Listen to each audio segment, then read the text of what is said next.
Good morning. How you guys doing? It's Mike back with the thought of the day on May 6, 2024. First, I want to give honor and praise to Ahaya Shoahaya Bashem Yeshaya Ruach Kadash. It's the Father, the Son, and the Holy Spirit in Hebrew. For those who might not know, then I'd like to open with the serenity prayer.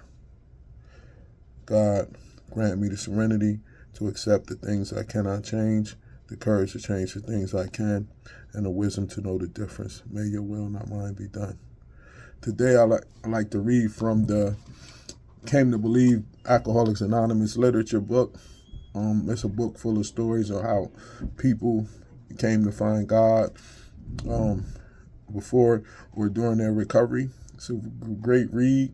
Read through it and you'll see some good stories. Today I want to read the title called God Found Me on page 24. It's written by somebody from Nashville, Tennessee.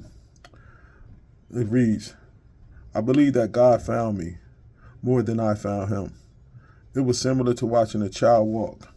He falls down again and again, but it is better not to try to help him until he comes to realize that he cannot do it alone and extends his hand. I had gotten myself into a position where I had no other place to turn. I was at a point of almost complete despair. Then and only then did I honestly and simply ask God to help me. He came to me instantly, and I could feel his presence, even as I do this moment. Wow. That resonated with me, and I heard many other alcoholics and addict stories, and it was that point of despair. I remember being in the bedroom shaking and crying and suffering from DTs and stuff like that. And my ex-wife asked me, did I want her to take me to crisis? And I just felt so ashamed when I heard the word crisis, like I was really losing my mind. And then I said, no, I know what I gotta do. And then I went in the basement and I got on my knees and I cried and I just asked God to either help me or take me. And then I knew I had to go back to rehab, and I didn't want to go to back to Florida because I was ashamed to go to the same people I saw before. So I flew across the country to California, and the rehab was whack. As soon as I saw it, I knew I couldn't be there. So then I had to fly across the country to Florida. And once I went back to the old rehab I went to, I dove right in out of despair, out of the gift of desperation. And then I did the 12 steps. And after the 5th step, I had my spiritual awakening in the presence of God. I felt the Holy Spirit into my body. And then I went and got baptized a couple years later. And that was the culmination of me becoming a new person.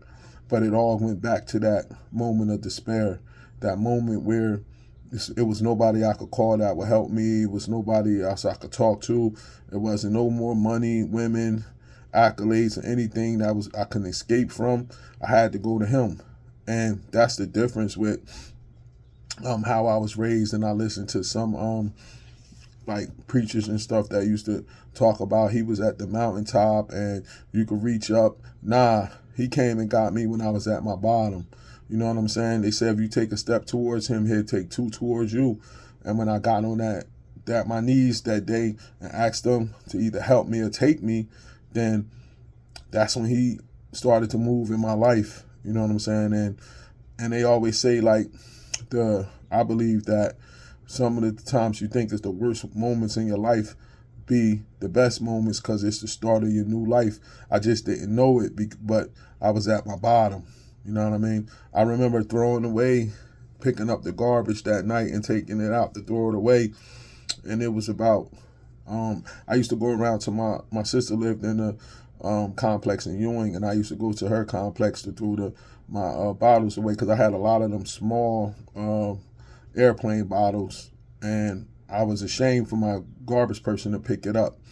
And I remember that night after I'm playing, and I picked up the thing. I picked up the garbage thing to go take it out, and it had to have about 200 to 300 of those little airplane things in there that I had stacked up over the month, just drinking every day. You know what I'm saying? I remember that, just picking it up and hearing all them bottles clank together and just feeling it like this is over now. You know what I'm saying? And it took that kind of moment for me to be in that despair for him to come to me, because he knew I needed him the most. And I was totally honest and I was totally open when I prayed that I needed his help, man. For those who out there who at that bottom, just take a step towards him. He'll take two towards you, and go to him, man. Go to the Most High, and he will come to you and start to move in your life. But you got to be totally ready to surrender and sacrifice everything for him, and totally die to yourself and live for him. And sometimes it take that pain for us to do that, because we always got to remember, we don't change until the pain is great enough. Because most people won't change because they're afraid of the new person, because they don't know who that person is. So they'll stay in that same place they at because they're comfortable with that person. And we change where that pain of where we at overrides the fear of where we going. That's when that change is going to happen. And I'm thankful that he allowed me to hit that bottom so I could reach out to him and become a new person. This Mike. Enjoy your day. Shalom.